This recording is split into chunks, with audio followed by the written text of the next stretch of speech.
Hey everyone, how you doing today? Figured I would do an update. I needed a break.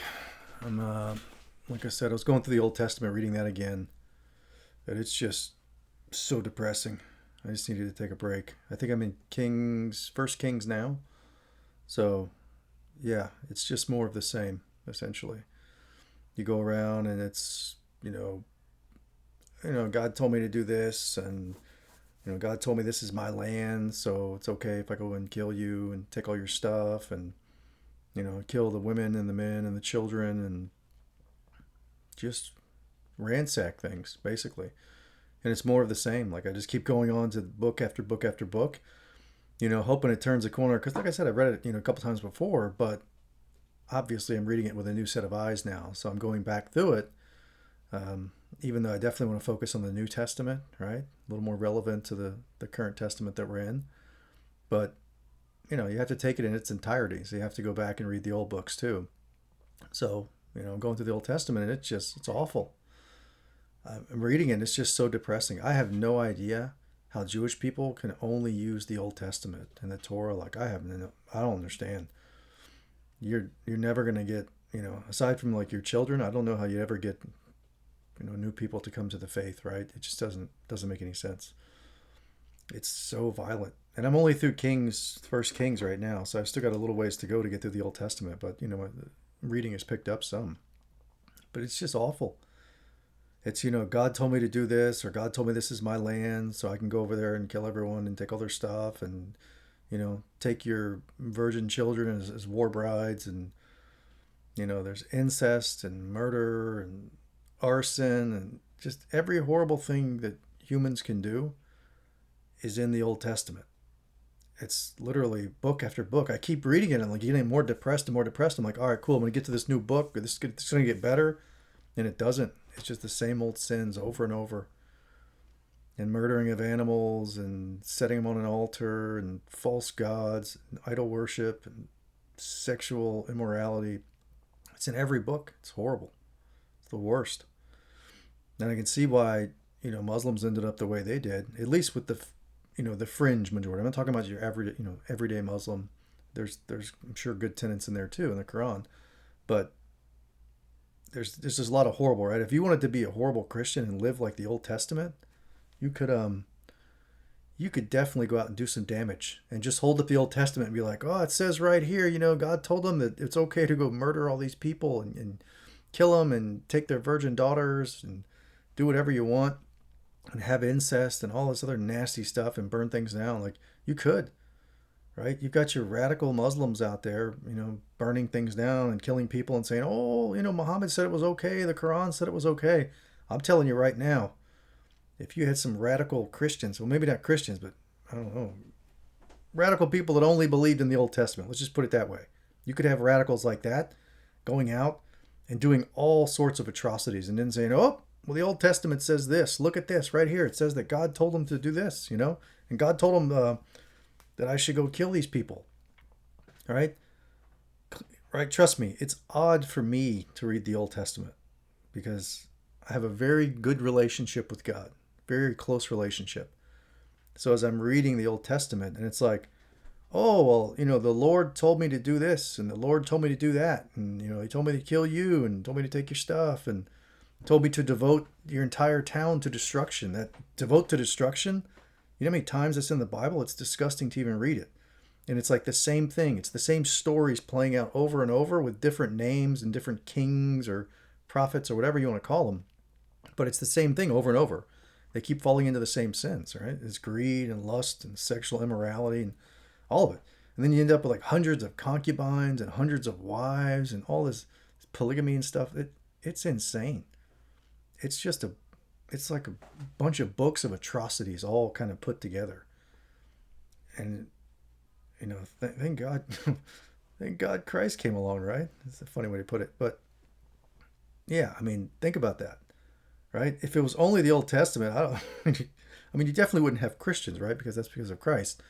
But still, like, for whatever reason, they have these books stuck together, right? You have books from the Old Testament and then books from the New Testament, and you put them all together. But and if you're going to read it sequentially, like most people do when you get a book, right? You get a book, you want to start from the beginning. You start reading the Old Testament, you're going to be like, wow, what is this, the Quran? It's horrible. And people pick at the Quran. I know it, right? I've seen it online, and I think the verses there are horrible. But then you go look at the Bible, the Old Testament anyway, and it's the same thing. Granted, the time period was much further ahead than Muhammad, but still, it's the same concepts over and over, which makes sense because even in the Old Testament, you could start at the beginning and start going through the books, and you're going to see the same things pop up over again. God told me this is my land, or God told me it was okay to go kill you, and then there's like warring tribes because probably their gods told them to kill you too. So you end up going to war, and then after a while, you've just been at war with these tribes forever, so you figure, well, we're just enemies, we'll just keep killing each other. It's the most depressing book in the world. I mean, it's technically one book comprised of a bunch of different books, but at least the Old Testament, that compilation of books, is awful. It's so depressing, and I have to get through it. And now I know why. Because I basically have to, set things straight. Because it's nasty. And everything gets blamed on God. They keep saying, oh, the prophet told me this, or this man of God told me this, and all this. And I'm like, I'm reading this, right?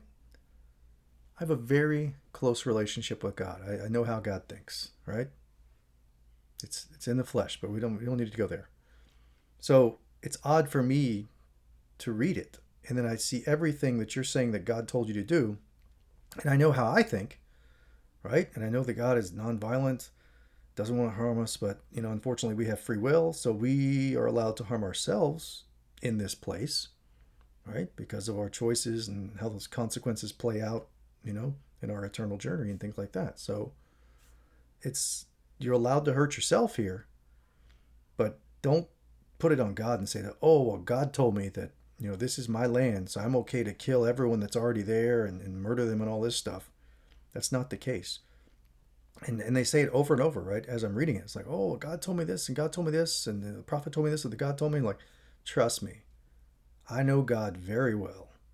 And God is not the kind of person that's going to tell you to go into a village or a town or whatever and kill every man, woman, and child and steal their virgin daughters, set the place on fire, and steal all their stuff, especially all their gold and luxury items, stuff that God doesn't even care about, right? God doesn't care about that stuff at all. Absolutely not. God hates luxury living. I shouldn't say hate. Let me take that back. God strongly dislikes luxury living, right? Because it's gluttony, right? It's gluttony, and you're causing envy in other people, and is greed. You're taking more for yourself than you need to live, right? We're expected to live humble lives. In humility, humble lives. That's holy, that's godly, is being humble. Not running around with more things than you need, especially like luxury items. Especially when those luxury items end up destroying the planet, which is kind of what we need to live.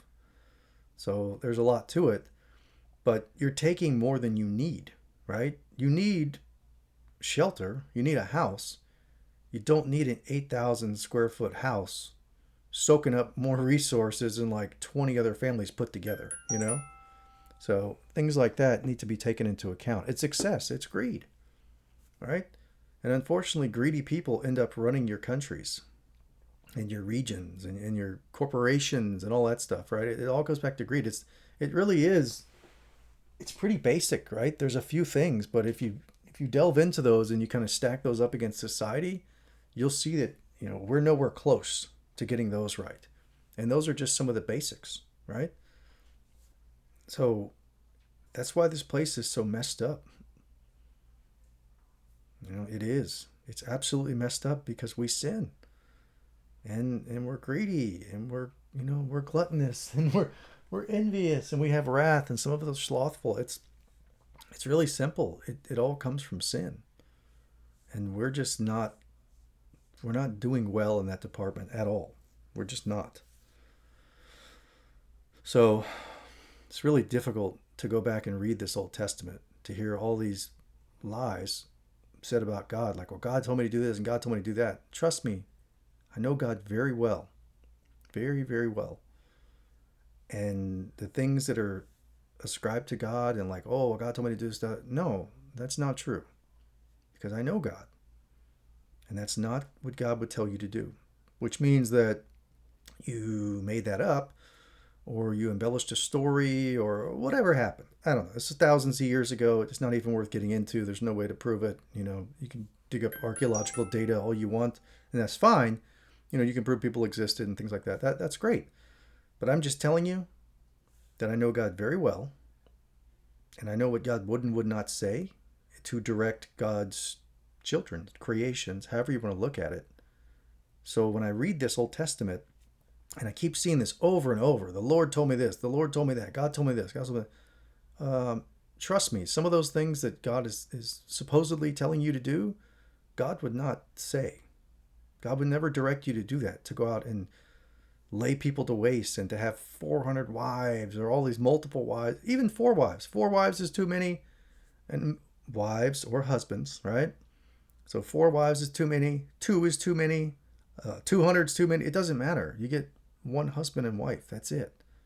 And then if you choose to, you can have children within a marriage. It's pretty simple.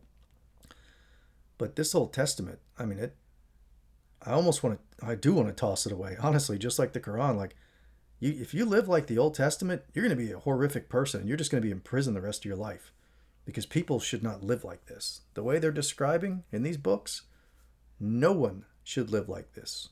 This is how you live when you want to live full of sin, and you're greedy, and you want to go take other people's stuff, and you're selfish, and you don't care, and you want to put a yoke around people's neck and make them your servants or their concubines or your slaves, or whatever terms you want to use. Like everything bad about society and about the human race in general, everything bad that we can do is in this compilation of books. And they're all put together as like a Bible, right? As part of the Bible, which is supposed to be a guide on how to live a godly, holy life. So, it's very odd, right? Because you have the New Testament, where Christ came, God in the flesh, on earth, walking with us, right? Providing advice, trying to help us out. You have that crammed in with another set of books from people that are acting like cavemen almost, essentially, right? They're just running around and going to war over everything and killing people constantly and stealing all the stuff. And they love the gold, and they want all these luxury items, and then they want to build like a little box to put God in so they can carry it around. And they're like, oh, God's in this box. We're going to carry God around the box. Well, God is everywhere. If you haven't figured that out by now, look at the globe. You can see that God's very impactful, and God is everywhere, all over. God is not, in a little box that you can carry around with you, right? Put it on your shoulder, carry it. God's not in the box. You can't put God in the box because God is everywhere, and God created everything. And God is also not in a temple, right? You can't build a temple and think that God is, oh, this temple is special because it's covered in gold and all this cool stuff you put in there. And God thinks about these people in a special way, right? These people are special because they have a special box, and they're going to put that special box inside of a special building with lots of gold and other junk that God's not going to care about. God's probably going to be angry, right? Because people covet that gold, right? They become envious of that gold. They get greedy because of that gold. That gold is the problem, right? That gold it leads to many of those sins right over there. So God doesn't care about your cool gold box that you think he's in, or that cool, gold building that, castle, whatever you want to build. God doesn't care about that. I went out this Sunday and I walked on the beach, and it was amazing, right? Because in the church, a lot of what they preach is okay, right? Because they're preaching for the New Testament. They'll cherry pick a few verses from the Old Testament. They won't actually get into the nuts and bolts of the Old Testament, which is like war and violence and, taking women, all this stuff, slaves, servants, all this stuff. It's horrible. But thankfully, they don't take from that. They might cherry pick a few verses here and there, but mostly they'll stay in the New Testament, which is good because that's where Christ is. But I'm getting off topic now. But yeah. So going back, the gold box, the fancy building, God doesn't care about any of that crap. But this Sunday I went out, instead of going to like a country club church, right? Multi-million-dollar country club church where they go and then they preach some good things, but they also keep a lot of that money internally, right? I don't know what percentage is because it's going to vary by church, but it just seems like from what I see in a lot of these big churches, a lot of that money they keep in-house, right? They keep it to build they got to have their own schools, right? And they got to have like the Vacation Bible School, which hopefully they're not teaching too much out of this Old Testament. And then you got, they got the volleyball courts, they got the tennis, they got the basketball, baseball, everything, right? It turns into a compound. It's like it's basically a country club for Christians to get together, Sundays, maybe a couple times a week, things like that. But we're supposed to be humble, right? And God is everywhere, right? So God is not in a gold box. God is not in a big, beautiful palace. It doesn't matter. God's everywhere, right? So I went out to the beach and I walked on the beach as the sun was coming up. And it was amazing. And I saw God's art out there because the sun was rising, the clouds, everything was beautiful. The waves were crashing. It was amazing. That's one of the most holy experiences I've had in quite some time. And I was outside. There's no box. There was no, fancy palace or building or anything like that. It was just me walking on the beach with God, because God is everywhere. All right? Didn't require anything. Didn't require any tithing. Not that that's a bad thing, depending on how they're spending the money. All right? If you're building country clubs with that money, probably not the best use of it, right? God would want us to help out, to be God's hands and feet, right? To do God's work, to help out God's creations, right? Us, our souls. Well, the souls, I guess we can work on ourselves, but we can help out people, right? You can help out the planet. You can help out the animals, all of God's creations. You can be God's hands and feet here to do the work. And, if you're tithing the money, which, a lot of this goes back to like the kings, they had to kick up to the kings and things like that. If you're given to an organization like a church, especially a mega church, but if you're given to any kind of organization like that and they're keeping all the money internally and they're not actually helping people that need to be helped, because God really cares about the people that need to be helped. People towards the bottom, right? People struggling, that's who God likes to focus on, right? Which is why the Jewish people were so happy that they got pulled out of Egypt, right? Because they were being oppressed, they were slaves, things like that. God likes to help people who need help. And people who are Christians, right, who claim to be Christians, we should be helping out people that really, really need help. People towards the bottom, like the bottom billion of society, people like that, all right? Your homeless people, people that don't have a place to live, people who are fleeing oppression and violence, things like that, right? You've seen a lot of these migrants coming across, for political asylum. They need help. They're fleeing like gangs and horrible, corrupt governments, things like that. And we get all offended, right? We're like, oh, what do you mean they're coming over the border? They're going to take our jobs and, oh, this is already too crowded. We got our cool, comfortable life and we don't have time to deal with these people. I understand if you're a Christian, God would want you to help out people that need help, right? So if you're fleeing a country that's run by a dictator, or it's run by a cartel, or it's run by cartels and a dictator, and they're working together, who knows, right?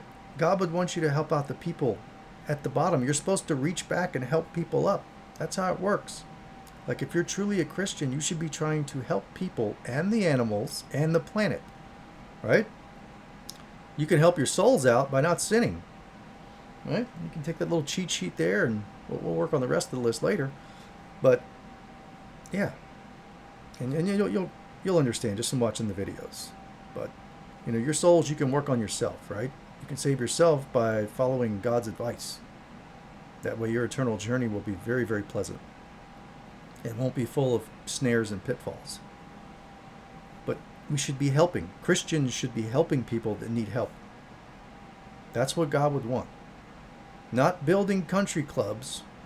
Not talking about tithing every 10 minutes in a sermon, or starting every sermon off with, all right, if you'll scan the QR code and please go click on the Give Now button and get some more money so we can add another $2 billion into this complex, or $2 million, depending on the church, probably millions. But they're massive.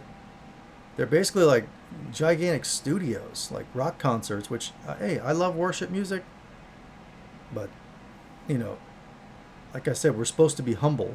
And we're supposed to be helping people, planet, the animals, everything.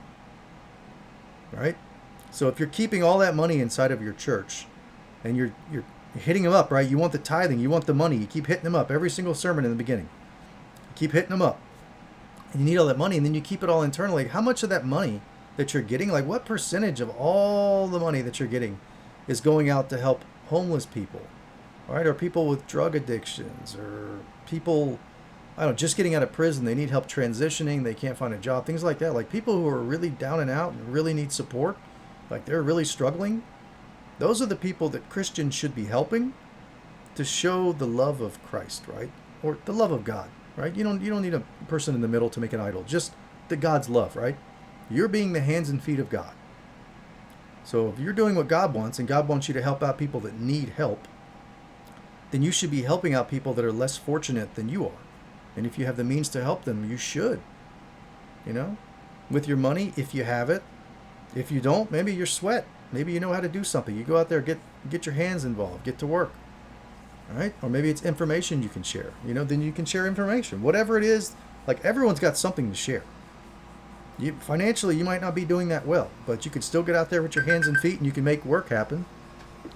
You know, you can do some work, and if not, maybe you're not physically in shape to be doing that kind of work, or for whatever reason, right? That's fine. Maybe you have information, right? Maybe you have information, so you could share that. You can not have money and not have the ability to move around and help people. You still have information. You could still help, right? There's some way you can help. But if you're just dumping money into a church so that you can make the church bigger and bigger and bigger and get more buses and more schools and more cool sound systems and all this stuff, and at the same time, you're not really helping the people in your community, and you have homeless people running all over the city that need help, I don't think you're really doing God's work at that point. You're just building a country club of a church, right? You should, we should be helping.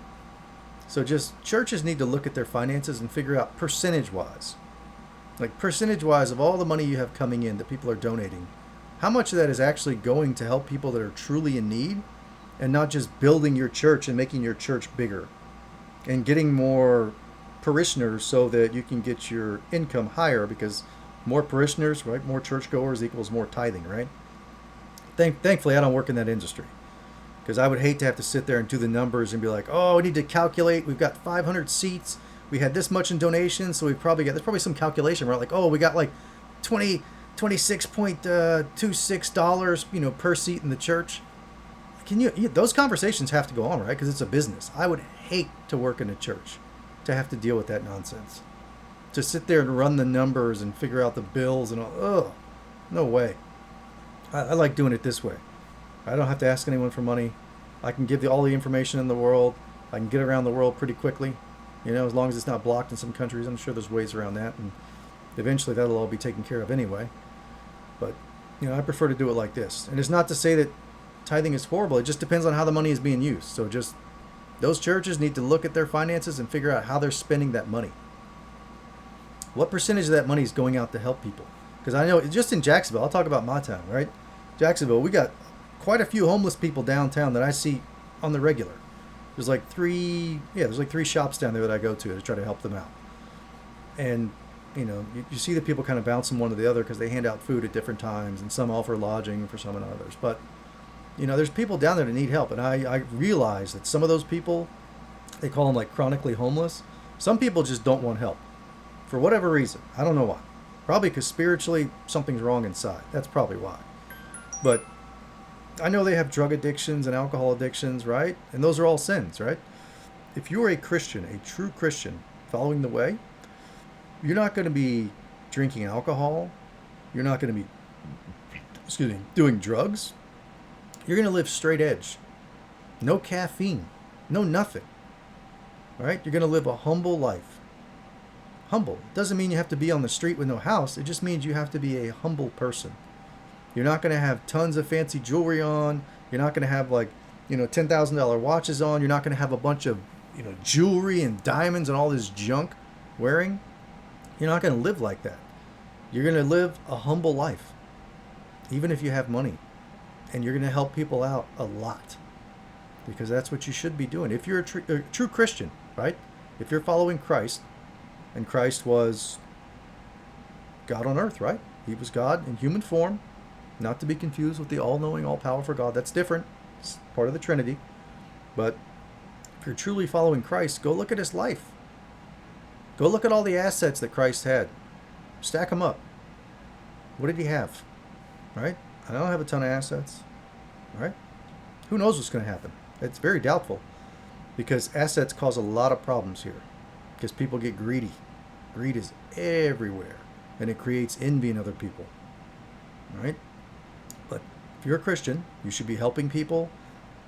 You're going to be dressed modestly.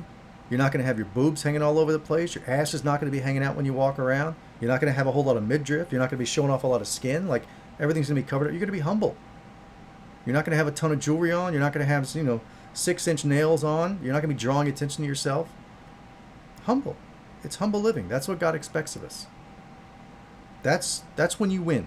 When you get to that stage, you've won in God's eyes. But many of us aren't, because we're programmed by this culture. By music videos, by movies, everything, by just how you see people dress, right? Do you think these girls ended up dressing, looking like prostitutes, essentially, some of them? Do you think they ended up dressing like that overnight? No. It's literally, they grew up with it. You look at their moms.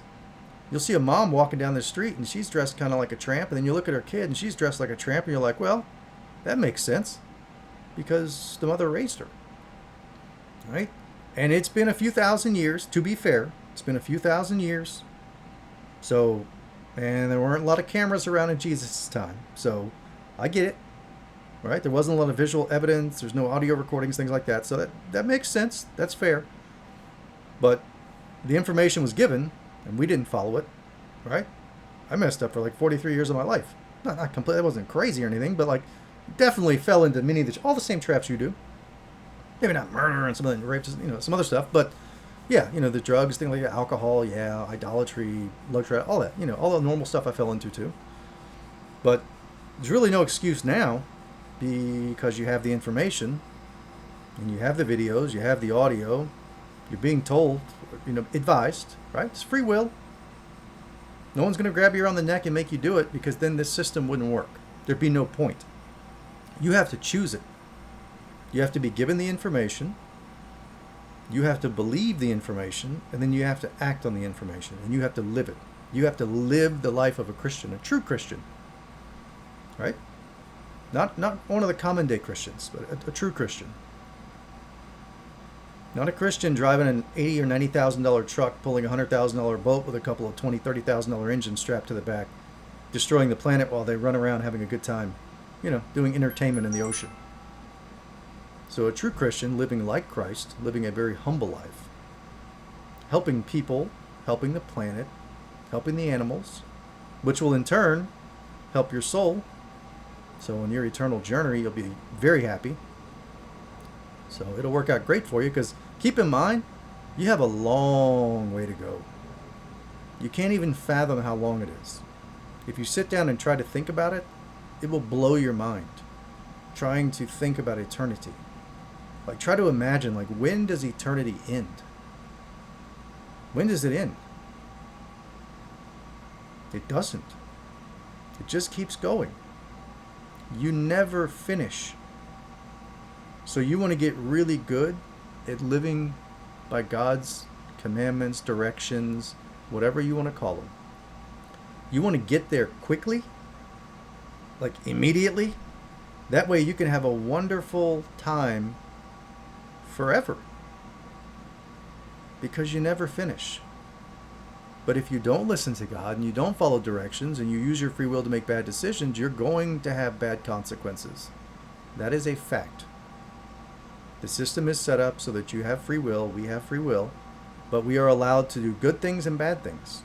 And those things that we do have consequences.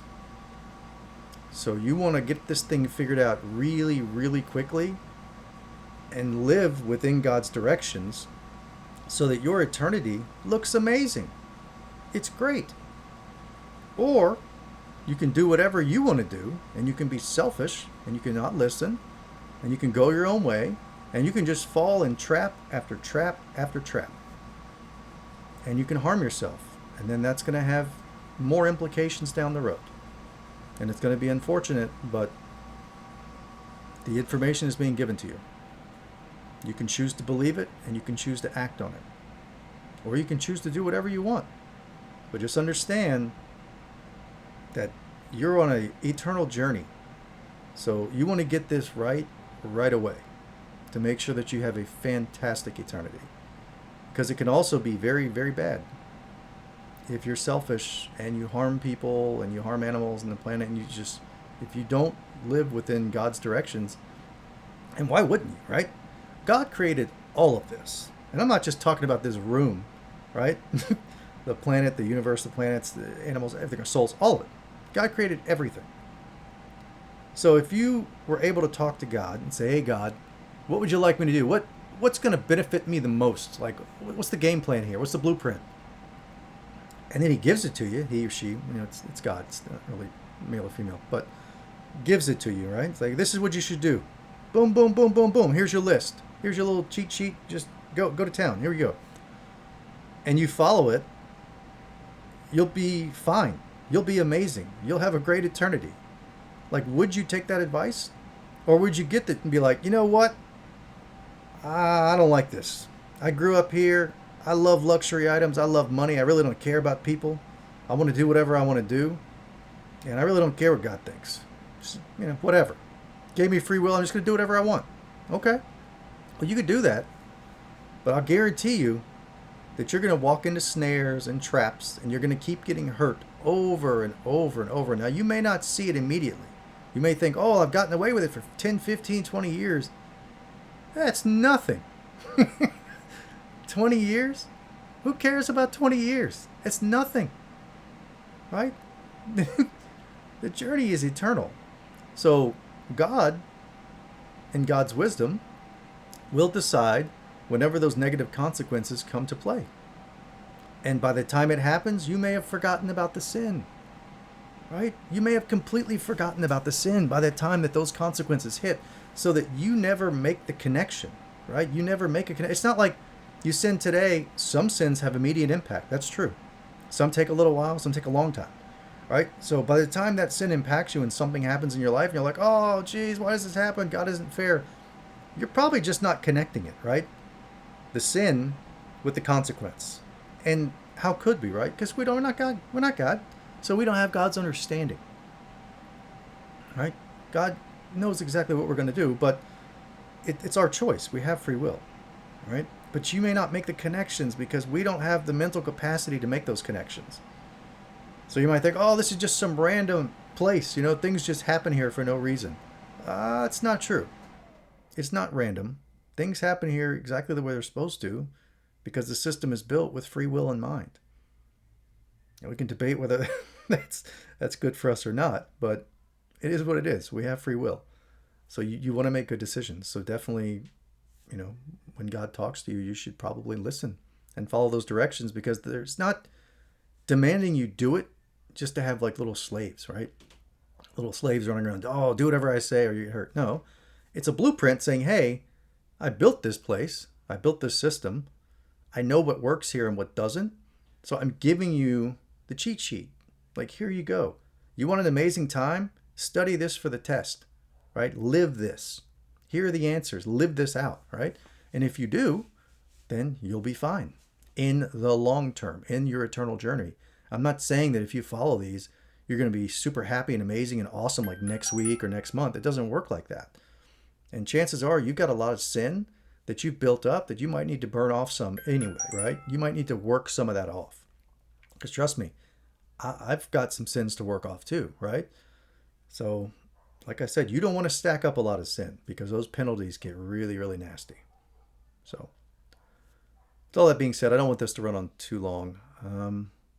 But I just wanted to share that information. So yeah, going to the Old Testament, it's awful. Clearly some of this stuff's just made up. Because they're like, oh, God told me to do this, God told me to do this. No, that's not really true. So I'll continue to go through it, but this will be the last time I read through the Old Testament. This is it. I can't take any more. It's too depressing. I have to keep putting it down because they keep throwing God under the bus in this book, the combination of books, but they keep throwing him under the bus, saying, he told me to do this, told me to do that, and go out and do these horrific things and then blame God.